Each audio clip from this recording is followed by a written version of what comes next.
Have you ever felt like the more you try to get closer to someone, the further they pull away? As if your presence itself is becoming too heavy for them to hold?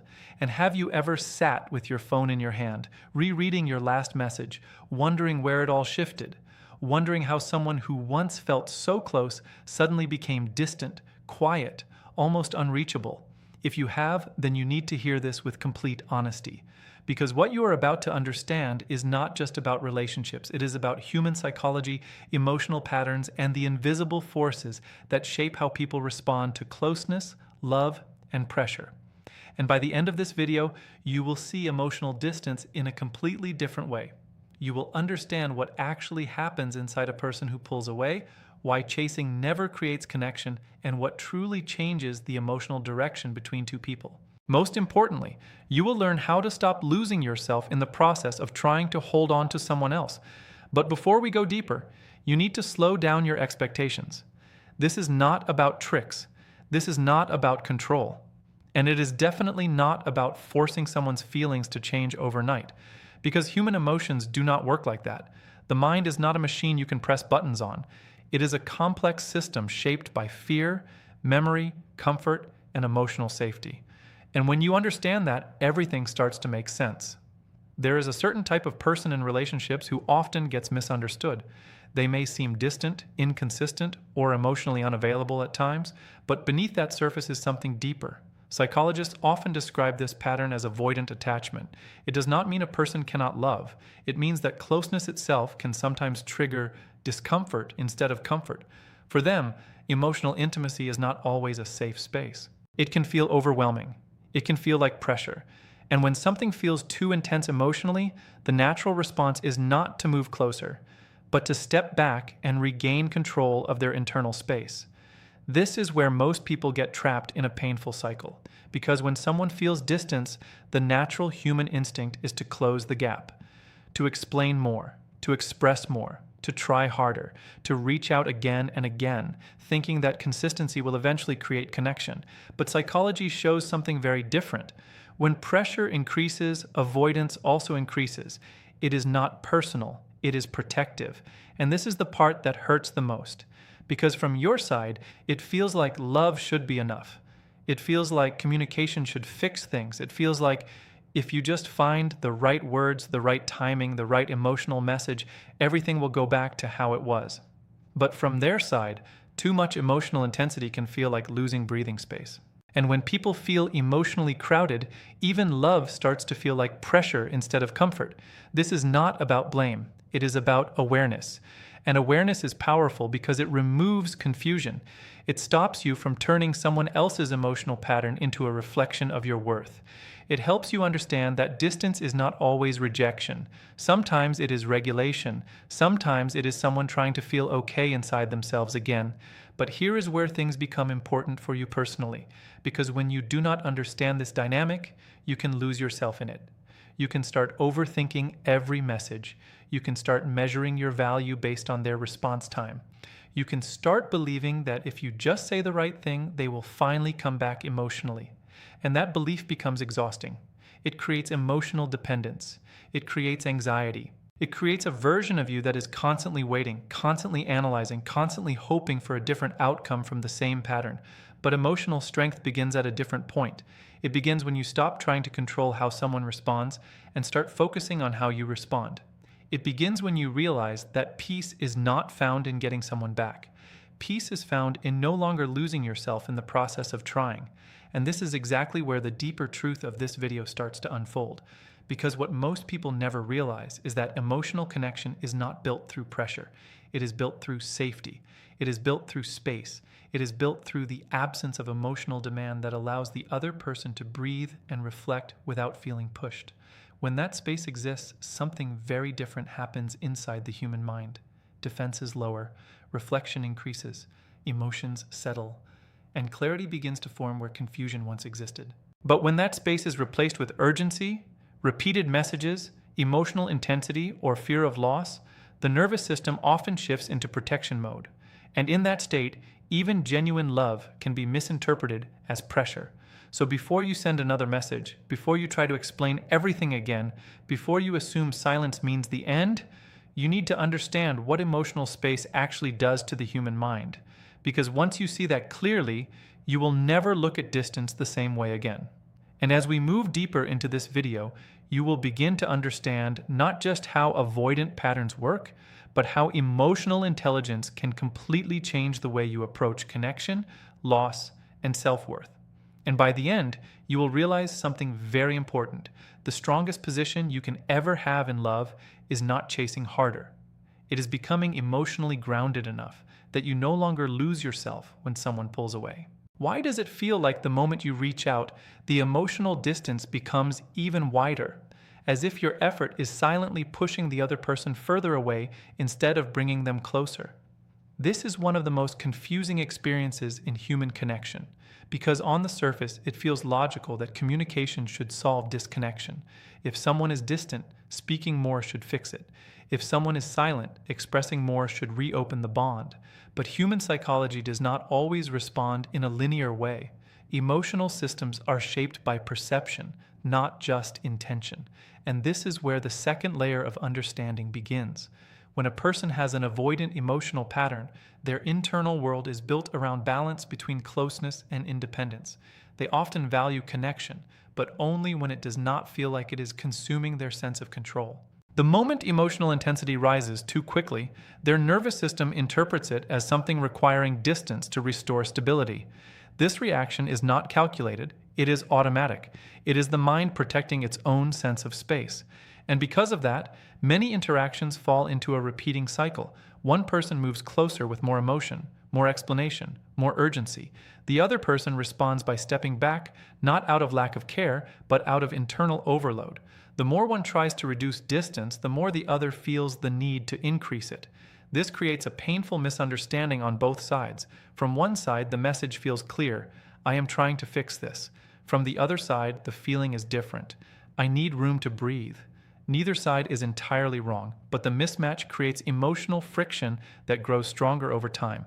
To understand this better, imagine emotional closeness as a scale of comfort. Every person has a different threshold for how much emotional weight they can hold at once. Some people feel safe with deep expression and constant communication. Others feel safest when emotional signals are spaced out, lighter, and less frequent. When communication exceeds that internal threshold, even if the content is loving, the body begins to interpret it as pressure, not because love is unwanted, but because the pace feels overwhelming. And once the body enters that state, reasoning becomes less effective. The emotional system takes priority over logic. This is why explanations often fail in moments of distance. Words lose impact when the internal system is already in a defensive mode. The more someone tries to clarify their feelings during that state, the more it can feel like emotional demand instead of emotional understanding. There is another important psychological layer here. Humans naturally respond to contrast. When something is constantly available, it can lose emotional sharpness. When something feels slightly distant, curiosity begins to activate. This does not mean playing games or pretending to be unavailable. It means understanding that emotional value is often processed in space, not in pressure.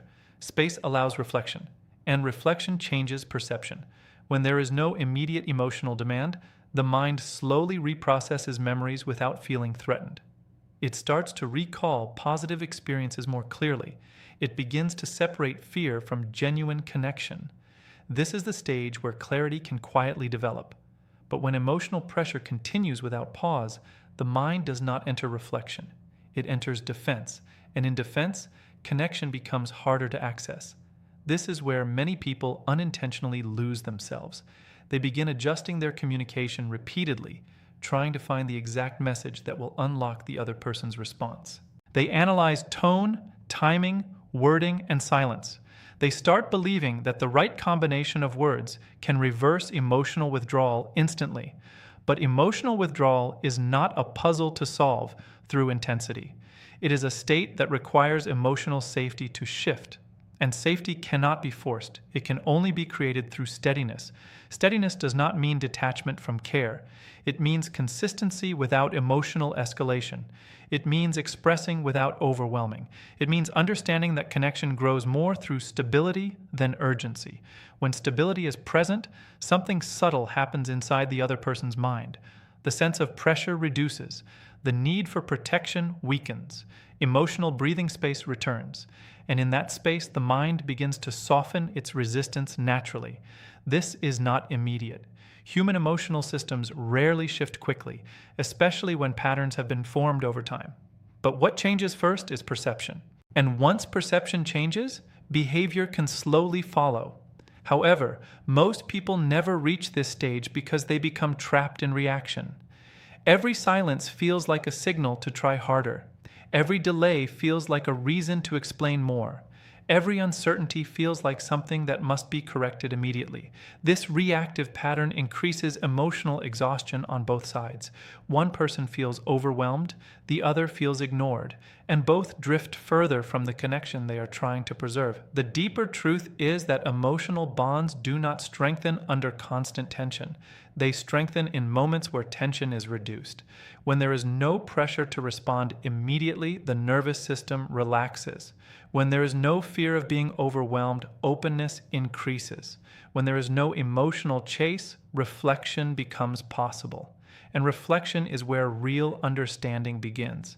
This is why distance, when handled with maturity, is not always the end of connection. Sometimes it becomes the space where emotions reorganize themselves in a healthier form, but this only happens when the response to distance is not panic, but composure. Composure is what separates emotional instability from emotional intelligence. It is the ability to remain grounded even when outcomes are uncertain. It is the ability to resist the urge to over-pursue when silence appears. It is the ability to allow emotional processes to unfold without forcing immediate resolution. And in relationships where avoidant patterns exist, this quality often determines whether connection collapses under pressure or stabilizes through understanding. Because in the end, emotional connection is not about forcing presence. It is about creating an environment where presence feels safe enough to return on its own. Why does emotional silence sometimes feel louder than any explanation, even when no clear reason is given for it? At a certain point in connection, words stop being the main factor and perception becomes everything. When communication shifts from steady interaction to unpredictability, the human mind naturally starts searching for meaning in the gaps. It begins to analyze pauses, changes in tone, and differences in response speed. Not because it wants to create problems, but because uncertainty activates awareness. The mind is designed to seek patterns. When patterns become unclear, attention increases. And when attention increases without answers, emotional tension builds quietly in the background. This is where many misunderstandings begin without any direct confrontation. One person may believe they are simply taking a step back to regain internal balance, while the other interprets that same distance as something personal. What was meant as internal regulation becomes external confusion. In relationships where emotional withdrawal is present, this gap in interpretation becomes even more sensitive. The reason is simple. When one side naturally processes emotions internally and the other processes emotions through expression, their ways of coping do not align. One moves inward, the other moves outward, and both movements create opposite experiences of the same situation. From a psychological perspective, emotional regulation varies from person to person. Some individuals process feelings by talking, sharing, and seeking closeness. Others process feelings by reducing stimulation, limiting interaction, and creating mental space. Neither approach is wrong. They are simply different coping mechanisms shaped by early emotional conditioning and personal experience. But when these two styles meet without awareness, confusion is almost inevitable. The expressive side often assumes that communication is the bridge to resolution. The more something is discussed, the more it feels resolved. The internal processing side, however, may require distance before clarity even becomes possible. Too much emotional input during that phase can feel like noise rather than support. This difference is subtle but powerful because it determines how both individuals interpret the same interaction. What makes this even more complex is the role of emotional memory. The human mind does not respond only to present moments. It also reacts based on past emotional experiences. If someone has previously felt overwhelmed in closeness, even a calm message can trigger an instinct to step back if it resembles earlier patterns of pressure. This is not conscious decision making. It is emotional conditioning. And emotional conditioning operates beneath awareness. This is why timing becomes more influential than content. A message that feels comforting in one moment may feel overwhelming in another, depending on the internal state of the receiver. When emotional space is already limited, even well-intended communication can feel like additional weight. Understanding this does not mean reducing expression. It means refining awareness. It means recognizing that emotional impact is not only about what is said, but also about when and how often it is received. When communication is frequent during a period of emotional withdrawal, the nervous system can begin to associate interaction with pressure. Over time, this association creates resistance, not because the connection is unwanted, but because the experience of it becomes internally demanding. Once resistance forms, natural openness decreases, and when openness decreases, emotional distance becomes more stable. However, when interaction slows down without emotional demands attached to it, something different begins to happen internally. The mind starts to settle. The sense of urgency fades. The emotional system gradually shifts from protection back to neutrality. Neutrality is important because it allows reflection without stress, and reflection is where emotional reevaluation takes place. During reflection, the mind is no longer reacting. It is observing. It replays moments with less emotional intensity. It starts to separate temporary discomfort from deeper connection. It begins to recognize what felt meaningful beneath the pressure. This process cannot be rushed. It unfolds only when internal space is available. One of the most misunderstood aspects of emotional distance is the belief that silence equals loss. In reality, silence often represents processing. But because silence is uncomfortable for the one experiencing uncertainty, it is often misread as rejection. This misinterpretation leads to actions driven by urgency rather than awareness. Urgency, however, rarely produces emotional clarity. It usually increases emotional noise, and emotional noise makes connection harder to access, not easier. There is also a deeper psychological mechanism at play called emotional saturation. When a person receives too much emotional input in a short span of time, their ability to respond meaningfully decreases, not because they lack care, but because their system becomes overloaded. In that state, withdrawal is not avoidance of a person, but avoidance of overstimulation. Once saturation occurs, adding more communication does not restore balance. It increases imbalance. The only factor that restores emotional balance in such moments is space combined with internal calm. And calm cannot exist alongside pressure. This is why certain situations only begin to improve when intensity is reduced, not because feelings disappear, but because the system that processes those feelings is given room to reset. Without reset, emotional patterns remain stuck in reaction cycles. With reset, new perception becomes possible. At this stage, something subtle but significant can shift. The absence of pressure allows emotional contrast to reappear. The mind starts remembering connection without the layer of tension attached to it. This contrast helps reestablish emotional clarity that was previously clouded by overload. However, this only happens when distance is not filled with repeated attempts to re-engage emotionally, because every new attempt resets the internal processing cycle and keeps the system from stabilizing. The deeper understanding here is that emotional distance is not always a signal of finality. Sometimes it is a signal of internal reorganization. But whether it leads to reconnection or continued separation depends heavily on how that distance is handled. When handled with awareness, it becomes space for recalibration.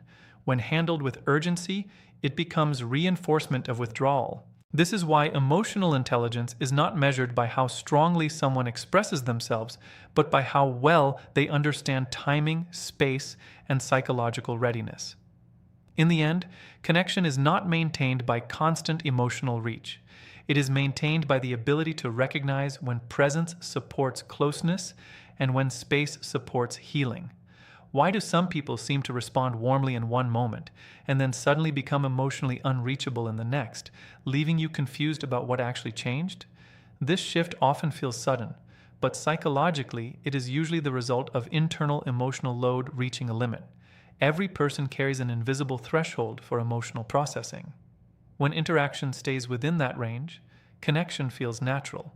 But when emotional input exceeds that range, the system begins to slow down its response as a form of protection. It is similar to mental bandwidth. When too much is happening at once inside the mind, responsiveness decreases. Not because interest disappears, but because processing becomes difficult. In emotionally sensitive dynamics, especially where one side leans toward withdrawal under stress, this reduction in responsiveness is often misread as disinterest. In reality, it can be a sign that the internal system is trying to regain equilibrium. Human beings are not designed to stay in constant emotional activation. The nervous system shifts between engagement and recovery. When recovery time is reduced, emotional clarity weakens. This is when communication becomes harder to interpret correctly. Small messages feel heavier. Simple questions feel demanding. Even neutral expressions can feel like pressure depending on internal state. This is why emotional rhythm matters more than emotional intensity. Rhythm refers to the spacing between interactions. When spacing is irregular or too dense, the mind cannot settle into a stable interpretation of connection. Instead, it remains in a state of alertness, always anticipating the next emotional input. Over time, this creates subtle fatigue, and fatigue changes behavior. It reduces openness. It increases withdrawal, not as a decision, but as a response to overload. In many cases, the person on the receiving end of this withdrawal begins to interpret it through a personal lens. Thoughts start forming around self-worth, meaning, and emotional value. Questions arise about what was done wrong or what could have been said differently. This internal questioning intensifies emotional engagement from one side, while the other side is already reducing engagement to recover balance. This creates asymmetry. One mind is accelerating emotionally, the other is decelerating, and this mismatch deepens confusion. From a psychological standpoint, emotional withdrawal is often a form of boundary restoration. When someone feels that their internal space has been stretched beyond comfort, they instinctively reduce incoming stimulation. This is not rejection of a person, but regulation of internal stability. However, because this process is invisible, it is often interpreted incorrectly. Most people only see the surface behavior. They do not see the internal recalibration happening beneath it. Another important factor is cognitive load during emotional situations. When emotions become complex, the brain prioritizes survival-oriented simplicity. It avoids situations that require high emotional interpretation. That is why long explanations or repeated clarifications during distance rarely produce the desired outcome. The system is not in a state where it can process complexity effectively. Instead, it favors simplicity and space. This is where many communication attempts unintentionally increase friction. The intention is to restore connection, but the effect is often additional cognitive pressure. The mind, already in a limited capacity state, begins to associate interaction with effort rather than ease. And when something consistently feels effortful, avoidance increases naturally. There is also a subtle neurological aspect to this. The human stress response system is sensitive to perceived emotional demand. When demand is sensed repeatedly without sufficient recovery time, the brain begins to prioritize withdrawal as a stabilizing mechanism. This is not emotional rejection, it is nervous system regulation. Once regulation mode is activated, emotional engagement becomes secondary to internal balance. In this state, attempts to accelerate reconnection can unintentionally extend the recovery period. The system needs time without added input to return to baseline. Only after baseline is restored does genuine emotional openness become possible again. This is why patience in emotional distance is not passive behavior. It is a form of respect for internal processing cycles. It acknowledges that emotional clarity cannot be forced into immediate alignment. Another overlooked aspect is emotional association. When interactions during overload periods repeatedly carry intensity, the brain begins to associate that specific connection with stress. Over time, even thinking about communication can trigger subtle resistance, not because of the person, but because of the emotional pattern linked to the interaction. Breaking this association requires a shift in experience, not repetition of intensity, but reduction of it. When intensity decreases, the brain begins to separate the person from the stress response. This separation is what allows neutrality to return, and neutrality is essential for healthy reconnection because it removes emotional pressure from memory. Without neutrality, every interaction carries the weight of previous emotional strain. With neutrality, interaction can be experienced without distortion.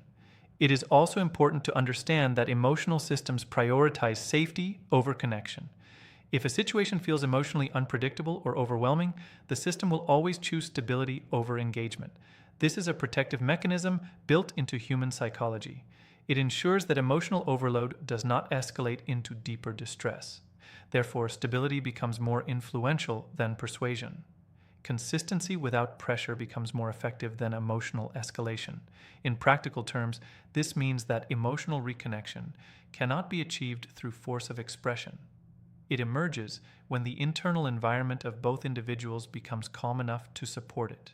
Without calm, communication remains fragmented. With calm, understanding becomes possible again. This is why emotional intelligence involves restraint as much as expression. It requires awareness of when interaction supports connection and when it interrupts internal balance. Recognizing this distinction changes the entire approach to communication. Instead of trying to increase emotional output, focus shifts toward reducing emotional friction, and when friction decreases, clarity naturally increases. In the end, emotional distance is not always a sign of final separation.